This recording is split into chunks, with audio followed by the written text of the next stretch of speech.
Well, I was definitely a very happy man after this hunt.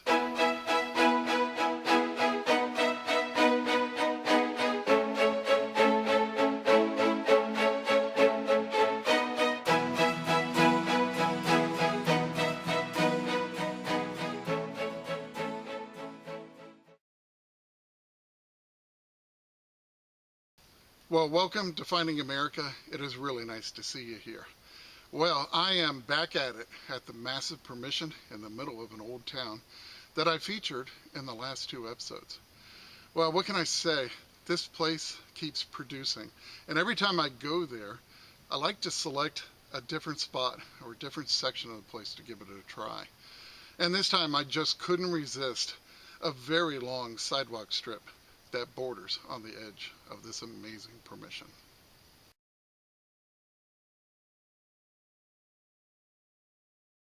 Well, as soon as I dropped the coil, I started pulling things from the ground, and I mean really cool things.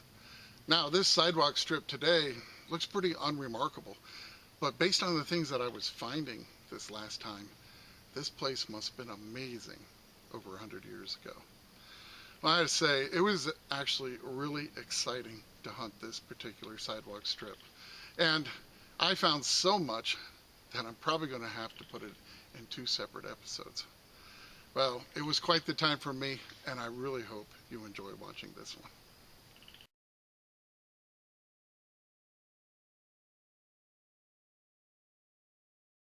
Well, I am back out at the massive permission, and of course I'm out here with the Equinox 900. I'm hunting in Park 2 and just factory settings, and then of course the 10x5 Coiltek coil, and the ground is just as hard as it was last episode, but you know, there's stuff out here and I'm just gonna kind of slog my way through it. After finding about 4 pieces of garbage, I got a nice high tone here. And I'm going to start my day off with an old coin, which is always good. And it's an old Wheatie. It's going to be a 47 from the Philadelphia Mint. And you can see the wheat back there. So very cool. Happy to start the day off like that.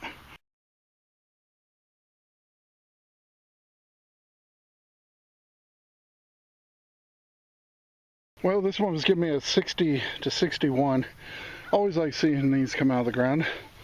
It's a reed, probably to an organ or a piano that was in one of these older houses back in the late 1800s. Just about every single house had an organ or piano in their drawing room or living room. So I do find these a lot at old home sites, and yeah, very cool little piece.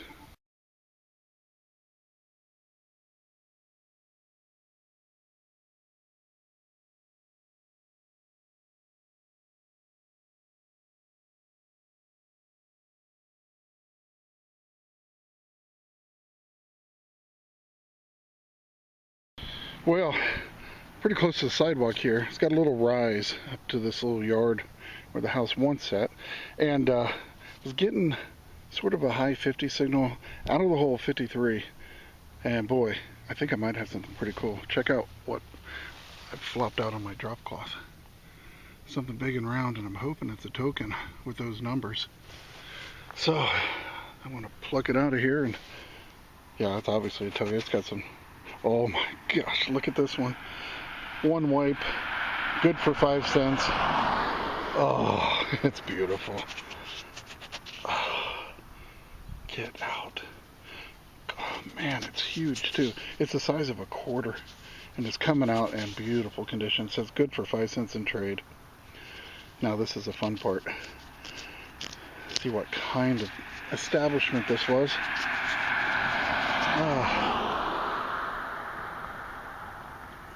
Tate Springs. Oh my. Yep. That was a resort. I'll be darned. How cool is that? Oh wow. What an awesome local token. Yeah, it's at Tate Springs, Tennessee, which was an old resort. Wow, look at that. It's got the owner's name. I can't make A.B. Anderson, Tate Spring, Tennessee. Good for 5 cents in trade. Holy cow. Yeah, I have to say, let this car go by. This is so awesome. I mean, this is what I live to find. I love old tokens. This one's going to be late 1800s, early 1900s. Oh, it's absolutely awesome. I hope I can find this proprietor and exactly what kind of establishment he had. But wow, awesome token and a very rare token.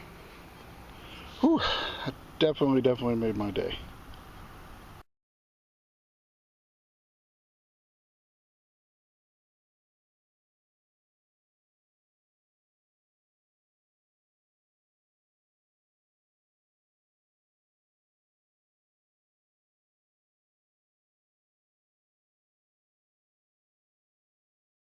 Well, right up against the sidewalk here, I was getting a 44 signal, kind of big. Dug down and looks like I have a file. I'm going to go ahead and pull it out now. Yep. There you go. That's an oldie. This is one sidewalk strip that's never been touched. Yeah, that last, I'm still buzzing over that last token. And it was, shoot, 3-4 inches down. Amazing.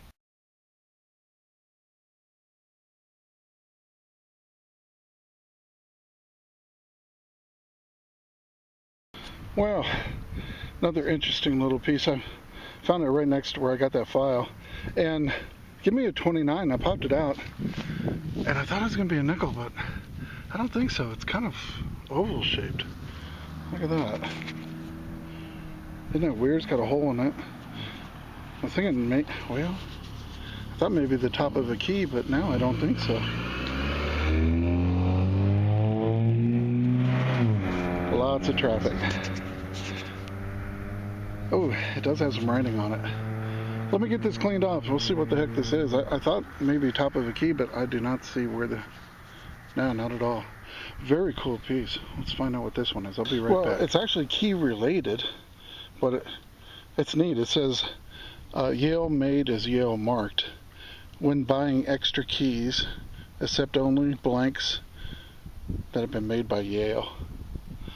So that's pretty cool. I don't know if it's like a little advertising piece they would have put on a customer's keychain or something, but it is very cool. I've never seen one of these before. Yeah, really neat. I'll get it cleaned up a little more when I get home, but it's pretty darn awesome. I have to say probably 20s or 30s maybe. Very cool little piece.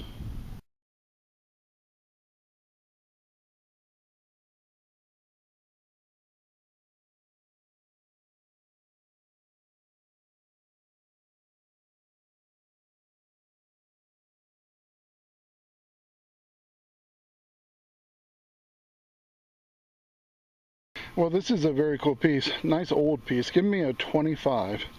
I dug down, I saw the end of it, and I pretty much knew what it was. I've dug a few of these in the past.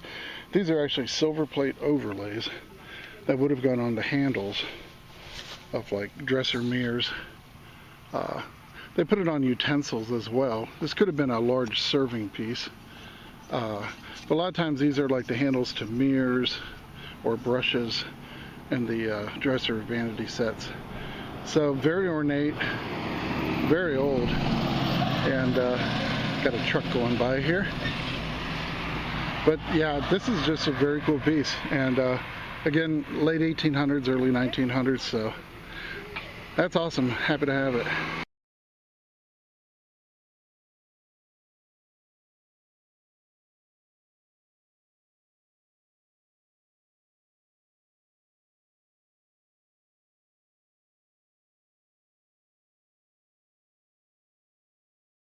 I dug down about 6 inches and popped out this. I just thought I'd show it to you because it is an older bottle cap. I think it says Heinz Food Products, Heinz 57. So, pretty cool. And actually I haven't found this cap before, so I thought, what the heck, I'm gonna film it.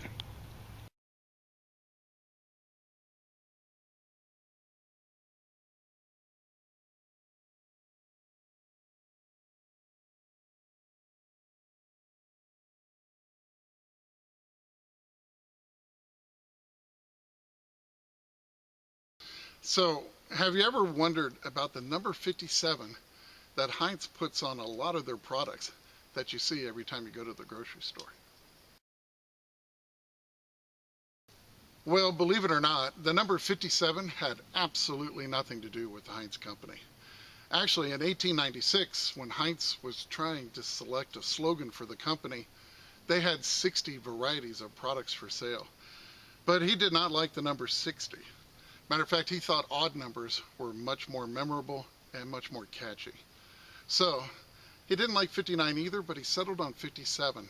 And the reason he settled on 57 was pretty simple. His personal lucky number was the number 5, and his wife's was the number 7. So they settled on 57 varieties to put on their packaging. Now, Heinz never thought this slogan would last very long, but it stuck. And to this day, Heinz puts the number 57 on their products still. So the next time you're at the grocery store and you see that number 57, you'll know the history behind it.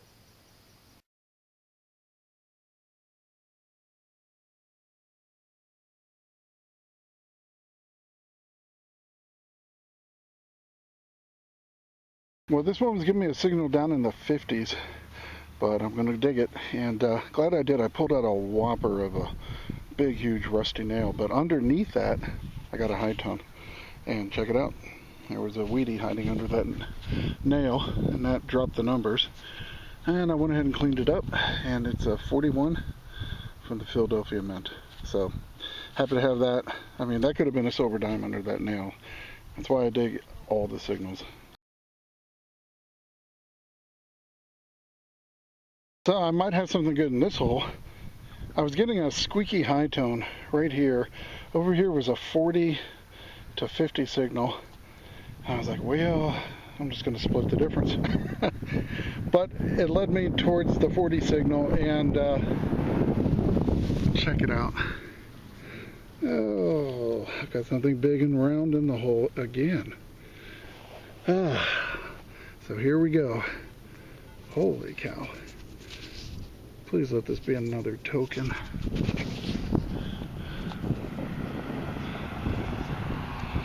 Well, very hard to tell.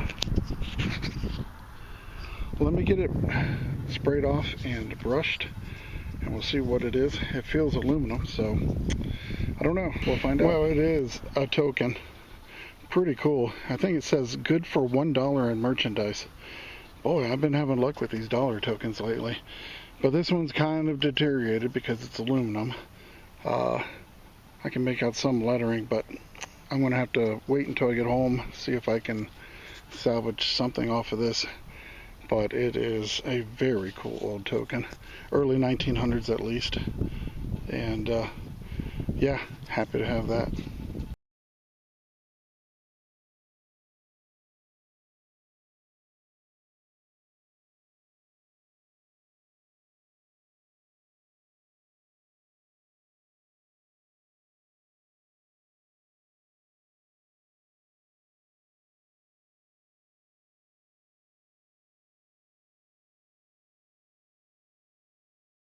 Well, this one was giving me an 82 signal. Pretty nice signal. And I saw it was just down in the dirt, so I was fishing around. And it popped out. I got like a little padlock, it looks like. That's kind of cool. I don't know if it's got anything on it or not. A little eaten up on this side. Definitely been in the ground a long time. I'll get it cleaned up and we'll get a better look at it.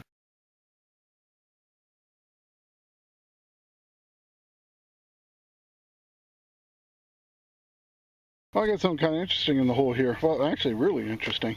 I was giving me an 88 to 91 high tone, really tight. And I was like, oh boy. Popped the plug about 3 inches down. I was fishing around the dirt and saw it. And I saw this, and I'm like, well, that's interesting, some kind of screw cap or something. But I cleaned it off, and check this out. This is really neat. I'll get you in on this. It says Dunhill Service Lighter, trademark, and made in USA, patent pending. But is that not cool? I am definitely looking forward to doing a little bit of research and finding out what that was. These are the kind of finds I love, and I tell you, it's got some good weight to it. I almost had to wonder if it was silver. I mean, it cleaned up beautifully. Just a wipe. So pretty cool, and very happy to have gotten this one.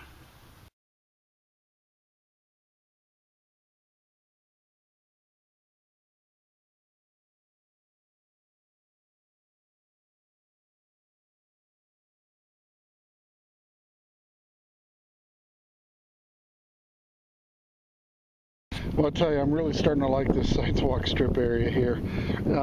Just another obvious signal, nice high tone, high 70s, low 80s in there, and got another weedy. This one's going to be a 42 from the Philadelphia Mint, so very happy to have that. And it's got to be some other interesting coins hiding here somewhere.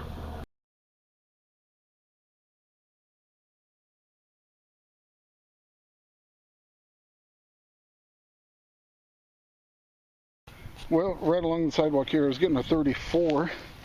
I figured pull tab, but you never know.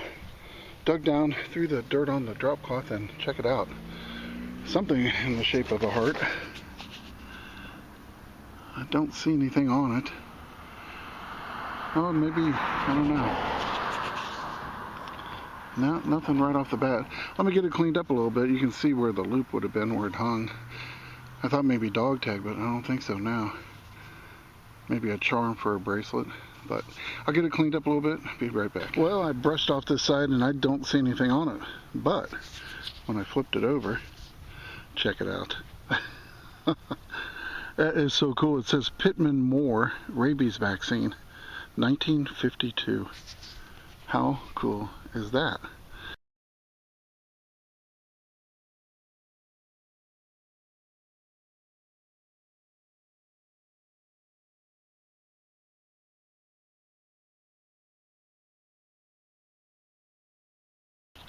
I am definitely loving this sidewalk. I think I'm finding so many 40s Wheaties because there's an old popular cafe that once stood in a building nearby, and it was built in the late 30s. So I think a lot of 40s coins from people going to the cafe in the neighborhood here. And what's even better is I got permission to that cafe where I was hunting over here. And it sits on 2 city lots, so really looking forward to hunting that one too. So this one's pretty cool. This is giving me a 91, 92 high tone. And I was like really trying to be careful digging around the target. It's kind of a big target. I was hoping maybe $50. But no, I finally freed it up and the end popped out. And I'm pretty sure I know what this is. I think I've got a big old padlock. It looks like a big brass one. So I thought I'd grab the camera and find out. Yeah, because see right there, that's what I saw when it popped out. Little keyhole, so. Ooh, look at that. Wow, that is a big brass. Oh, cool. It's an old Craftsman. How cool is that? Man, I like that. That is huge and heavy. Just awesome. Never dug one of these up before. And Craftsman goes way back. So that is, oh, it says Craftsman on this side too. Oh, I love it. Absolutely love it. 2 padlocks today. Good things coming in multiple numbers.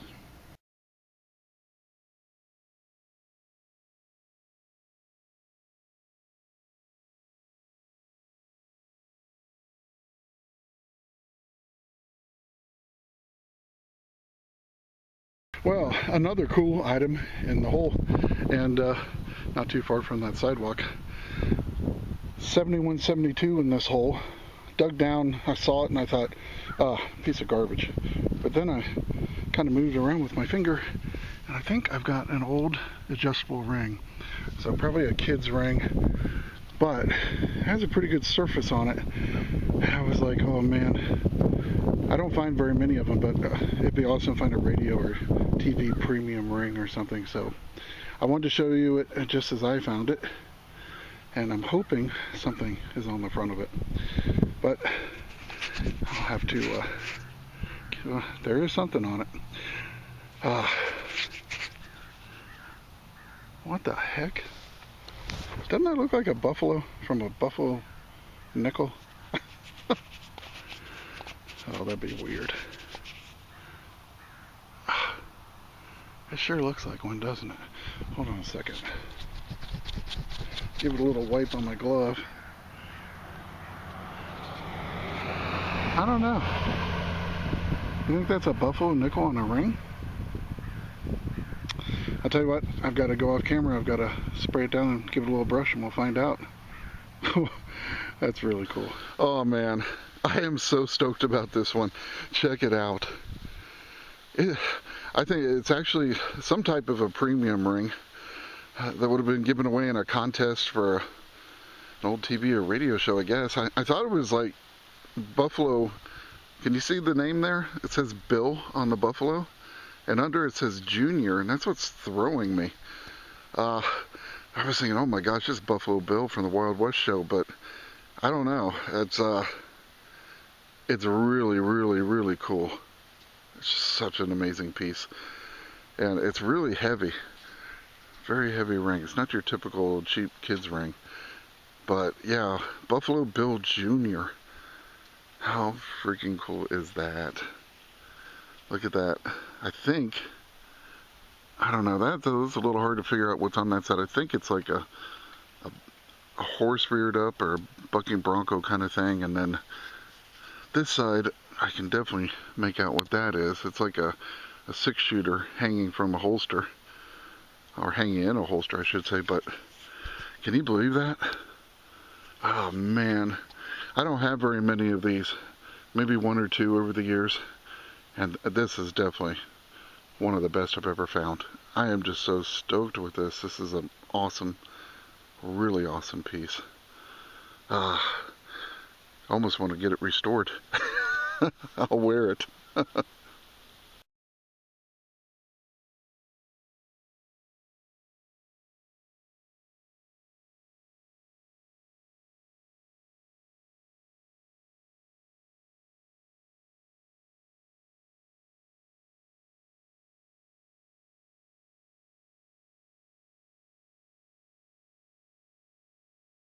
Well, I have to tell you, I was just thrilled finding that old ring, because I love finding old things from pop culture as well as old tokens. So I was a very happy man after this hunt.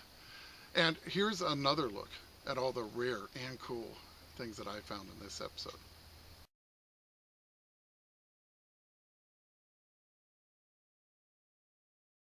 You know, old advertising and promotional pieces are some of my most favorite things to find while metal detecting. And don't go anywhere just yet, because you're going to love seeing just how far Americans would go to promote their products back in the good old days. I know you're going to love seeing these. And remember, it's history that makes a find a treasure. And I can't wait to see you back here next week on Finding America.